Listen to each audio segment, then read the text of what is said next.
están todos? Nosotros somos el grupo de investigadoras de la BBC Gonzaga. Mi nombre es Fernanda Acevedo.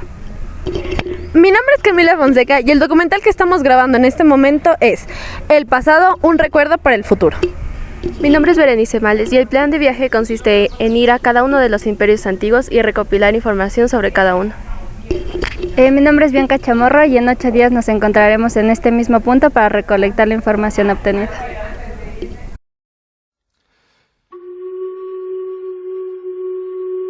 Bitácora 1. Me encuentro en el Imperio Romano, la cual fue la última de las 3 etapas de la civilización romana. Los romanos fueron una civilización de la Edad Antigua, la cual estuvo ubicada en la península itálica, conquistaron gran parte de Europa, el norte de África y el cercano oriente. Aunque su historia comenzó 7 siglos antes, la etapa imperial abarcó desde 27 a.C. y hasta el 476 después de Cristo en Occidente y en 1453 después de Cristo en Oriente. El Imperio Romano se caracterizó por un gobierno autócrata, en el que los poderes administrativo, político, militar y religioso estaban en manos de un emperador. A lo largo de la historia imperial, diferentes dinastías heredaron la sucesión de gobierno e impulsaron su estilo en la sociedad romana. La historia de la civilización romana se divide en 3 grandes periodos, que se corresponden a su forma de gobierno. El primer periodo fue el periodo monárquico, que empezó en 753 y terminó en 509 a.C. El periodo republicano, que empezó en 509 y terminó el 27 a.C. Y por último, el periodo imperial, que empezó el 27 a.C. hasta 556-57 después de Cristo y en 1453 después de Cristo. El último emperador de Roma fue Rómulo Augusto, que gobernó desde 475 hasta el 476 con tan solo 15 años. Paradójicamente llevaba el mismo nombre que el fundador de Roma, Rómulo, y el primer emperador Augusto. Bitácora 2. Me encuentro todavía aquí en el Imperio Romano, en la cual pude presenciar una entrevista que le hicieron a Constantino I el Grande, de la cual pude obtener información de que fue el primer emperador en detener las persecuciones de los cristianos y dar libertad al culto al cristianismo, junto con todas las demás religiones en el Imperio Romano, en el Edicto de Milán en 313. Pude también averiguar que Constantino es también conocido por haber refundado la ciudad de Bizancio, actual Estambul, en Turquía, llamándola Nueva Roma o Constantinopla.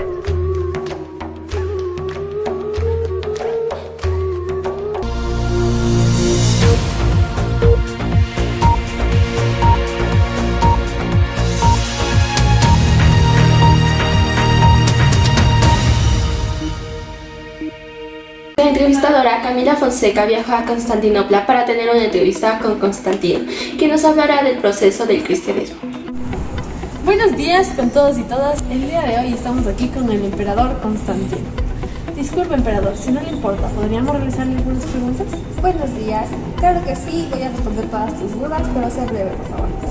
Dígame usted, ¿cómo conoció a los seguidores de Cristo Jesús?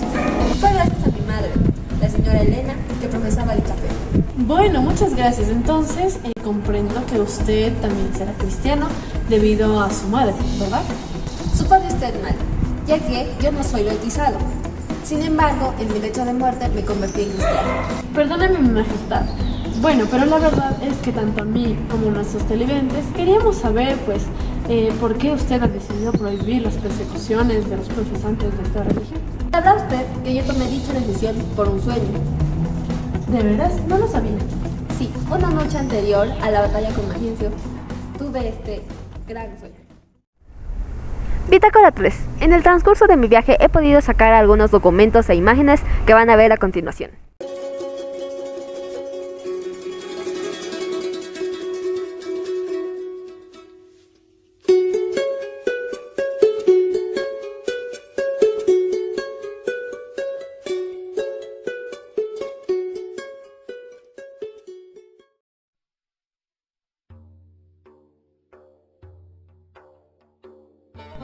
Bitácora 1. Esto se dio en la capital del Imperio Bizantino, también como Bizancio. Hoy en día se le conoce como Estambul. Estoy investigando sobre el Imperio Bizantino, donde fue una división del Imperio Romano, que subsistió durante la Edad Media y se ubicó en las costas orientales del mar Mediterráneo. Esto existió entre 285 y 1453 después de Cristo. y durante la Edad Media constituyó una barrera contra el avance del Islam hacia Europa. Bitácora 2. Logré entrevistar a un personaje muy importante como lo es San Anselmo. Él nació en el año 1933 en Aosta. Logró el ingreso en el monasterio benedictino de la Bec. Él pudo enseñar la teología a sus hermanos de la orden, mientras se adelantaba admirablemente por el cambio de la perfección. Él se trasladó a Inglaterra, fue elegido como el obispo de Canterbury y compartió valientemente por la libertad de la Iglesia.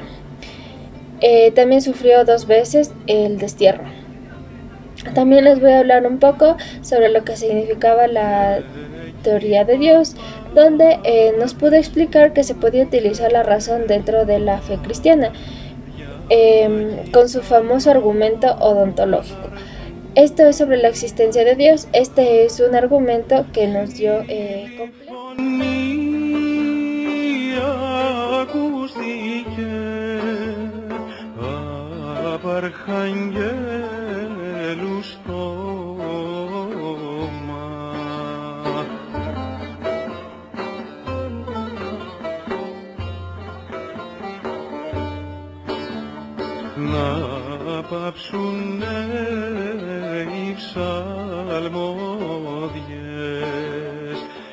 Bitácora 3. Después de obtener toda esta información, recolectamos que el Imperio Bizantino está construido por todos los territorios orientales que pertenecen al Imperio Romano. Fue creado en el año 395, cuando se separaron por definitivamente los territorios tanto occidental y oriental. Su auge y caída marcan el inicio y el fin de la era medieval. A continuación, preparé unos documentos y he realizado algunas grabaciones sobre mi experiencia en el Imperio Bizantino.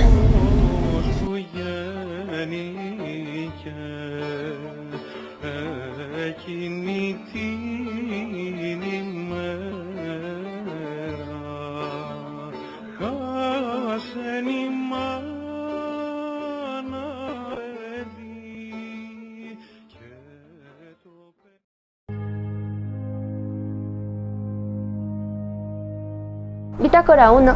Me encuentro en la provincia romana de Judea y estoy investigando sobre el cristianismo. En esta región existían 2 religiones principales. La primera es la tradición mitológica griega y romana, basada en el politeísmo y que provenía de la influencia helenística de la civilización. También la religión judía, que eran creencias minoritarias en la población romana, pero tenía una gran cantidad de miembros en determinadas zonas. Bueno, también para que el origen del cristianismo iniciara, tuvo varias influencias, como la influencia de la mitología griega y romana y la de la religión judía. Jesús de Nazaret fue un fundador y también fue uno de sus principales figuras centrales. También la expansión de la palabra se dio mediante viajes y la creación de iglesias. Bueno, existen numerosos concilios donde los cristianos iban formando su propia religión. Y también el cristianismo fue evolucionando a catolicismo, ortodoxo y protestante. Bitácora 2. He seguido con mi investigación y he encontrado que existen varias ramas del cristianismo. Las principales ramas son los católicos, que es la que menos ha sufrido cambios desde aquella época, los cristianos ortodoxos, que es separado del gran cisma de Oriente, también los protestantes, que son ramas del cristianismo nacidas por las reformas de Lutero en el siglo XVI. También me he encontrado con órdenes religiosas, las cuales son los carmelitas, franciscanos, dominicos, agustinos, los hermanos de San Juan de Dios, los mínimos, los jesuitas, los hermanos menores capuchinos y la orden de San Benito. La orden que más me llamó la atención a mí fue la orden de San Benito, por lo cual decidí seguir investigando y encontré que fue fundada por Benito de Nursia en la localidad de Subiaco, y también allí mismo surgieron los 12 primeros monasterios benedictinos. Durante el transcurso de su historia, la Orden de San Benito ha sufrido numerosas reformas debido a la eventualidad decadencia de la disciplina en el interior de los monasterios. Los monasterios benedictinos están siempre dirigidos por un superior que, dependiendo de la categoría del monasterio, puede llamarse prior o abad y es escogido por el resto de la comunidad.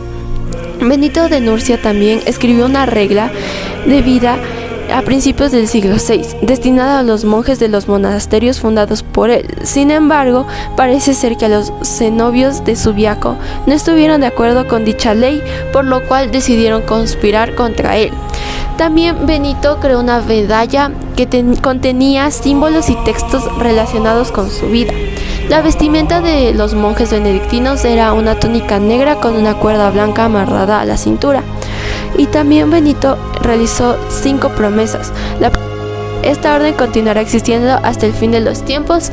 La segunda, la Orden de San Benito en la batalla final ofrecerá grandes servicios a la Santa Madre Iglesia, confirmará a muchos en la fe y dará muchos confesores y mártires de la Iglesia. La tercera regla fue: nadie morirá en la orden cuya salvación no sea asegurada y completamente realizada según él. Si el monje empieza a vivir una vida mala y no se corrige, caerá en desgracia y será expulsado de la orden o la dejará por su propia voluntad. Aquellos que vivan en la orden tendrán asegurada su salvación. La cuarta regla fue: cualquiera que persiga la orden de San Benito y no se arrepienta verá sus días acortados y sufrirá una muerte horrible. Y la última regla fue: todos los que amen a la orden de Dios de San Benito tendrán una muerte feliz. Bitácora 3. He seguido con mi investigación y he encontrado varios documentos sobre la orden de los benedictinos. Por ejemplo, que era una confederación benedictina de San Benito. También he encontrado que su principio era orar y trabajar. También he encontrado que sus principales labores eran la oración, el trabajo manual, el claustro y las misiones.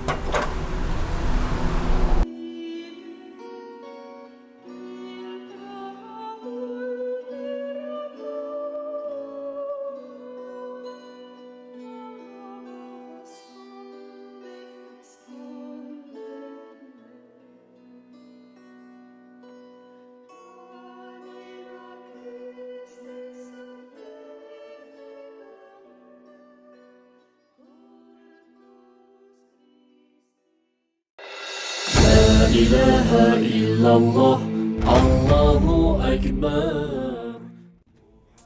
Bitácora número 1. Este es mi primer día en Arabia Saudita. Estoy en la ciudad de la Meca, la ciudad más importante para los musulmanes, fieles de la religión islámica. El día de hoy me encuentro acá en la Meca y puedo decirles que existe 1 millón de personas como habitantes en toda Arabia Saudita.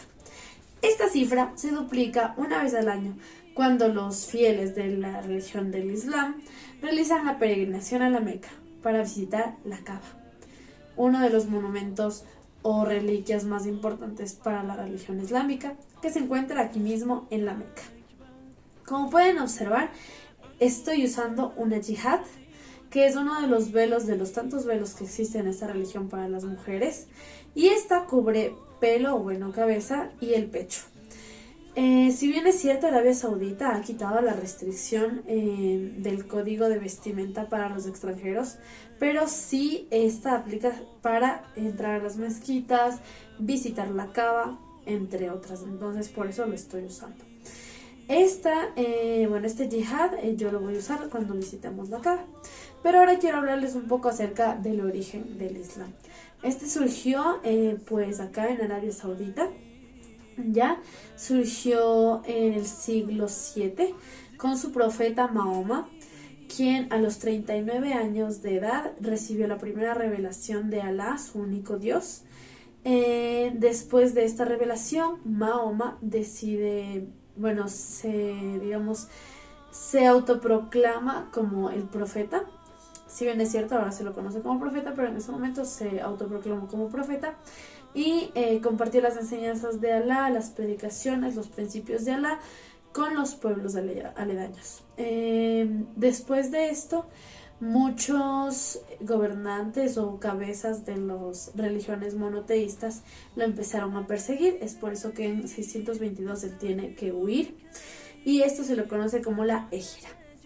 Listo, y este sería como que se marca el inicio del calendario musulmán.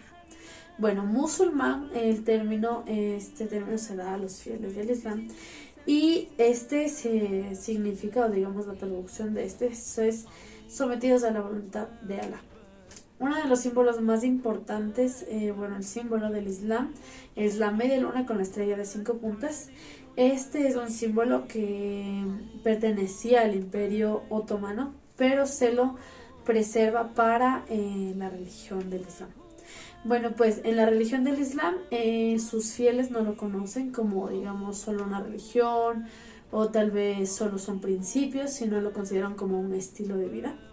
Y pues busca el goce total del alma y pues también la paz para sus fieles y para sus almas. La Kaaba es una construcción ubicada en el centro de la mezquita más importante del Islam, la llamada Mezquita Sagrada, en la ciudad de La Meca, en Arabia Saudita. Bitácora número 2. Es mi cuarto día aquí en Arabia Saudita, en La Meca, y he podido conocer mucho sobre el Islam. Hoy les vengo a hablar sobre el Corán, el libro sagrado del Islam.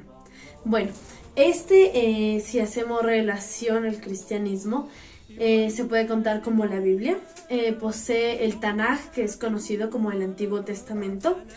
Tiene alrededor de 6.211 versículos y 114 capítulos. ¿Listo? Pues acá se habla sobre la palabra de Dios, Alá, que es dictada por Mahoma. Pues el mensaje principal que Mahoma nos da en el Corán es acerca de que los musulmanes aceptan a un único Dios, Alá, y pues creen en la resurrección, creen en la predestinación, también creen en la vida después de la muerte. Pues el culto de oración de los fieles al Islam se conoce como mezquita. Un dato curioso sobre las mezquitas es que primero existen en todo el mundo y segundo es que dentro de las mezquitas no se permite ninguna representación artística tanto de Mahoma como de Alá, ya que esto lleva a la idolatría y es algo que no creen, pues el Islam no cree en la idolatría. Listo, sus fieles pues tienen una comunicación directa con Alá. Por lo tanto no existen sacerdotes o intermediarios en esta religión. Nada más existen los guías espirituales, que son conocidos como imanes, y estos pues son determinados en cada comunidad pues por los fieles. El Islam tiene 5 pilares, que es el Shahadat, el Salat, el Sawan y el Zakat. También es el Hajj. Listo, el Shahadat pues es la profesión de fe. Y esta quiere decir que no hay un Dios, no hay más Dios que Alá y su profeta o mensajero es Mahoma. ¿Listo? El Salat es la oración, se realiza 5 veces al día con dirección geográfica a La Meca. Sin importar el lugar, no necesariamente debes estar aquí en Arabia Saudí, en La Meca, para realizar la oración. Debes poner en posición geográfica hacia La Meca y realizas tus 5 oraciones diarias, ¿sí? Pues el Sawan es el ayuno y consiste en que las personas mayores a 10 años no fuman, no beben alcohol, no tienen relaciones sexuales y no comen desde el inicio del día hasta la puesta del sol durante el mes del Radam. El Radam se le conoce a la revelación que tuvo Alá con Mahoma. Sí, pues también hablamos del Zakat. El Zakat es la limosna que realizan los musulmanes hacia los pobres o los más necesitados, donde comparten sus bienes con las personas que pues más lo necesitan. Y la peregrinación, que es el Hajj. La peregrinación se realiza una vez en la vida al menos y es la peregrinación, el viaje que realizan acá a Arabia Saudita, a La Meca. De eso les hablaba en la primera bitácora. Y es aquí donde se duplica el número de habitantes en Arabia Saudita, ya que vienen a conocer pues La Meca, a orar al Kaaba y bueno, eso. Pues esa es mi bitácora, mi informe, mi reporte hasta ahora en estos 4 días que he experimentado. A la muerte de Mahoma en el año 632, el mundo islámico ha experimentado una rápida expansión que le ha llevado, a partir de las ciudades santas de Medina y La Meca, a asentarse en buena parte de la península arábiga. Entre los años 632 y 656, los 4 primeros califas consiguen que el Islam se expanda por toda Arabia, Egipto, Siria, Irán y el Jurasán. Muy importante va a ser la acción musulmana con la dinastía omeya, alcanzando por el oeste a todo el Magreb, la península ibérica y Sicilia, y por el este la Transoxiana y el Sind. Hacia el año 1250, el mundo musulmán, pese a perder la mitad de la península ibérica, ha logrado avanzar hacia el sur en el Magreb y se ha extendido por la costa oriental de África. Además, son zonas islámicas buena parte de Anatolia, la región de Kazán, las tierras entre los mares Caspio y Aral y el norte de la India. Pese a que los cristianos han acabado de reconquistar la península ibérica hacia el año 1500, es entonces cuando el Islam alcanza su máxima extensión. En esa fecha, la religión musulmana llega a toda la mitad norte de África y avanza por la costa oriental y Madagascar. También ha vuelto a penetrar en Europa por Grecia y los Balcanes, mientras que controla ya una gran extensión del sur de Rusia, casi toda la India y zonas como Malasia, Sumatra y Java.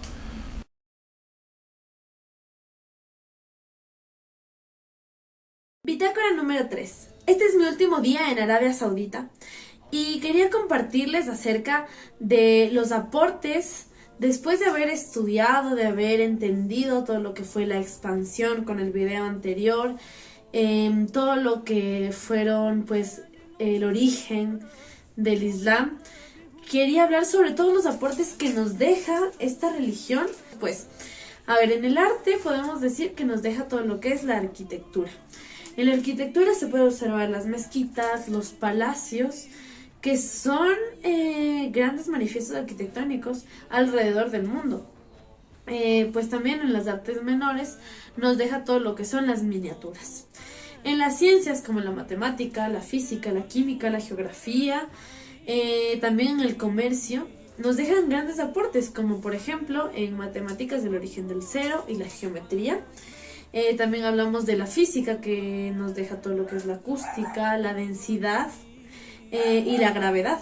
En la química todo lo que es la experimentación y el método de destilación, entre muchos otros. ¿Listo? También podemos hablar de la geografía, como pues los mapas, el desarrollo de los mapas en general. Y ¡Masha!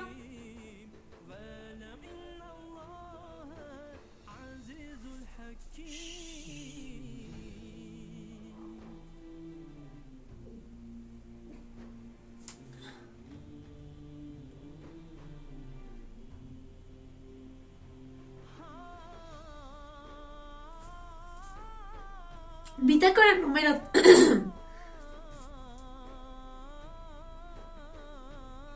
Bitácora número 3.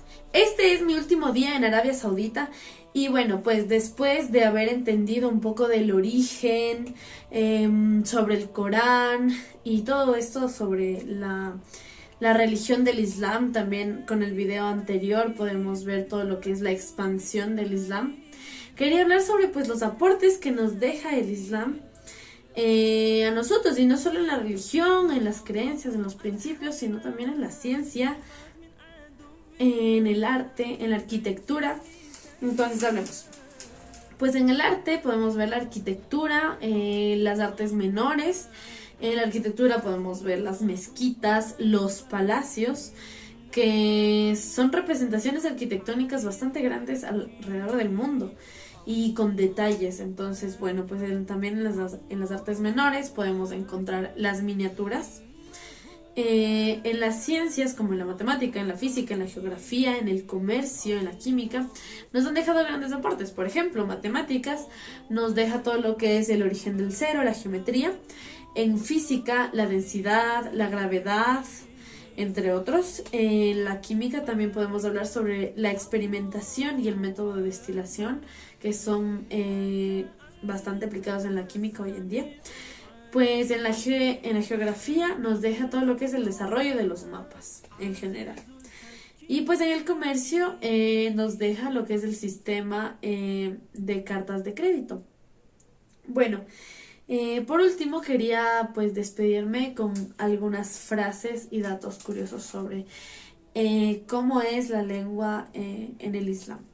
Y bueno, pues ellos utilizan el árabe, pero usan frases muy importantes y es algo súper interesante saber que todas las frases que ellos utilizan son plegarias. Por ejemplo, Almado Ilahi.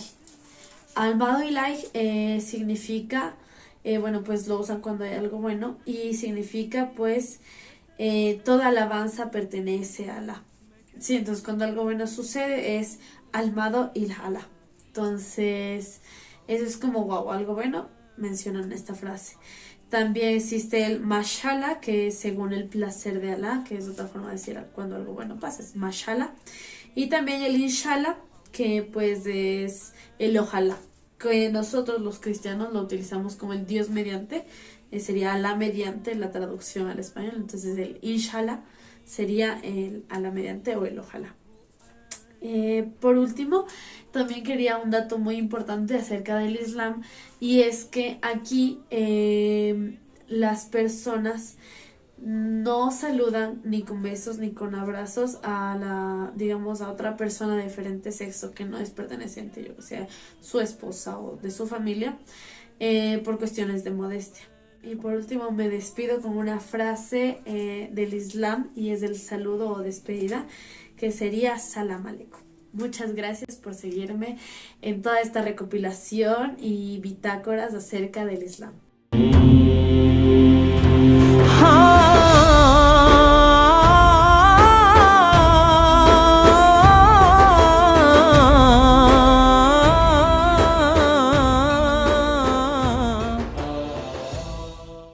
Han pasado 8 días y ya nos encontramos de vuelta. Hemos recopilado información sobre el Imperio Romano y Bizantino. Asimismo, pudimos observar varias religiones como es el cristianismo y el islam. Esperamos que este documental les haya servido para aprender un poco más sobre las diferentes religiones e imperios que hemos investigado, por lo cual hemos viajado, y así poder hacer del pasado un recuerdo para el futuro.